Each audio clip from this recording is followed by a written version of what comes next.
Hello guys, আসসালামু আলাইকুম। সবাই কেমন আছেন? আর সবাই ভালো আছেন। তো আজকে আম্মু পটলের খোসা আর বিচি দিয়ে একটা ভর্তা মজাদার তৈরি করবেন। তো চলেন এই ভর্তাটা কিভাবে তৈরি করেন সেটা আপনাদের সাথেও শেয়ার করি। তো প্রথমে এখানে দেখেন কিছু পটলের খোসা আছে আর পটলের কিছু বিচি আছে, যেগুলো এখন আম্মু সিদ্ধ করবেন। তো পটল দিয়ে কিন্তু এগুলো ছাড়িয়ে নিয়েছিলেন। তো এখানে 1 চা চামচ হলুদের গুঁড়া এড করে কিন্তু এগুলোকে সিদ্ধ করে নিয়েছেন। তো ইতিমধ্যে দেখুন আমাদের এগুলো সিদ্ধ হয়ে গেছে। তো এটাকে চারপাশ দিয়ে একটু নাড়াচাড়া করে এখন চুলা থেকে এটা নামিয়ে নেবেন। তো এটার পানিটুকু টেনে নিলেই কিন্তু এটা সিদ্ধ হয়ে যাবে, আর বেশি সিদ্ধ করা যাবে না, নয়তো একবারে নরম নরম হয়ে যাবে। তারপর এদিকে দেখুন ভর্তা বানানোর জন্য বসে পড়লেন। তো প্রথমে এখানে দিয়ে দিলেন শুকনা মরিচ যে ভেজে রেখেছিলেন ওটা, ভাজা মরিচ দিয়ে দিলেন। তারপর দিয়ে দিলেন পেঁয়াজ, তারপর কয়েকটা রসুনের কোয়া, তারপর ধনিয়া পাতা। তো এবার দিয়ে দিলেন পরিমাণ মতো লবণ, মানে আমরা যে পরিমাণ লবণটা খাই ওই পরিমাণ লবণটা দিয়ে দিলেন। তো লবণটা দেওয়া হয়ে গেলে এবার এগুলোকে ভালো করে পিষে নেবেন। তো এটা পিষার সময় কিন্তু খেয়াল রাখতে হবে খুব ভালো করে যাতে পিষা হয়।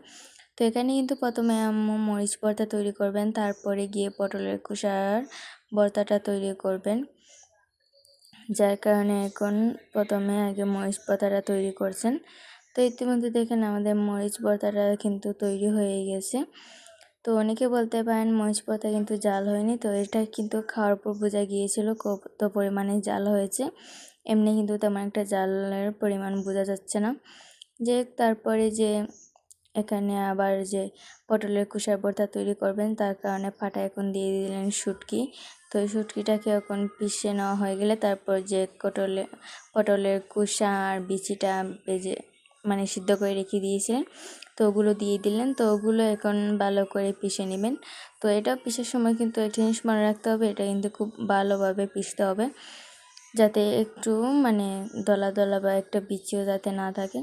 তো এটাকে ভালো করে পিষা হয়ে গেলে এবার আম্মু দিয়ে দিলেন ভাজা মরিচ, তারপর কয়েকটা আস্ত রসুনের কোয়া, তারপর পেঁয়াজ।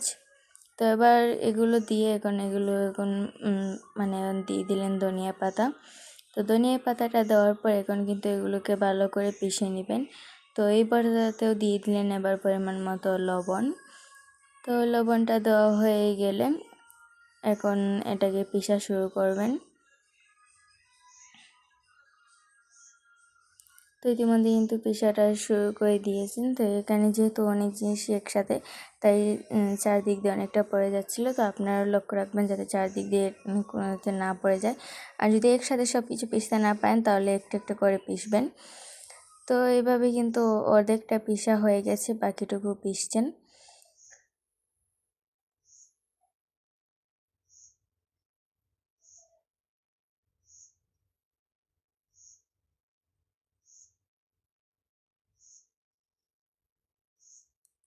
তো দেখেন ইতিমধ্যে সব কিছু পিষা হয়ে গেছে। তো এবার প্রত্যেকটা একসাথে ভালো করে মিক্স করে এখন একটা বাটিতে তুলে নিন।